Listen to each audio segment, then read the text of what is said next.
Hi all welcome to food for all. இன்றைக்கி நம்ம சேனலில் கிட்ஸ் ஸ்நாக்ஸ் பாக்ஸுக்கு வைக்கிற மாதிரி ஒரு சூப்பரான ரெசிபி தான் பார்க்க போகிறோம். வாங்க எப்படி பண்ணுறதுன்னு பார்க்கலாம். ஃபஸ்ட்டு அது பண்ணுறதுக்கு ஒரு கடாயில் ஒரு ஸ்பூன் போல் நெய் விட்டுக்கலாம். நெய் விட்டுட்டு நீங்கள் என்ன நட்ஸ் வேணாலும் ஆட் பண்ணிக்கலாம். நான் இன்றைக்கி கேஷ்யூவும் கொஞ்சம் சீட்ஸ் ஆட் பண்ணியிருக்கேன். நீங்கள் ஆல்மண்ட் அதுக்கப்புறம் பிஸ்தா இது வேணாலும் ஆட் பண்ணிக்கலாம். அது எல்லாத்தையும் நல்லா ரோஸ்ட் பண்ணிவிட்டு அது கூடவே ஒரு கைப்பிடி அளவுக்கு தேங்காய் துருவி அதையும் சேர்த்து நல்லா வறுத்துக்கலாம். இப்போ தேங்காய் நல்லா வறுப்பட்டதுக்கப்புறமா அதில் நான் இன்றைக்கி நேந்திரம் வாழைப்பழம் ஒரு ஹாஃப் பனானாவை நல்லா கட் பண்ணி பொடிசாக கட் பண்ணி வச்சுருக்கேன்.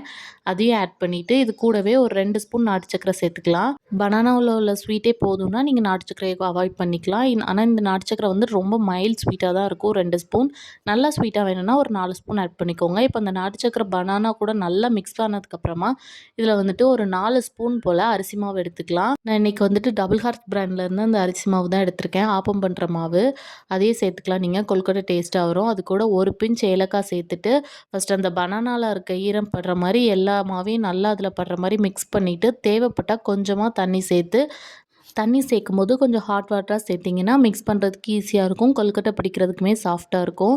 இப்போ தண்ணி நல்லா கொதிச்சதுக்கப்புறமா நல்லா உருண்டை பிடிச்சிட்டு இட்லி பாத்திரத்தில் ஒரு 5 to 6 நிமிஷம் வேக வச்சிங்கனாலே போதும். நல்லா சாஃப்டாக இருக்கும். ஈவினிங் வரைக்குமே கெட்டு போகாது.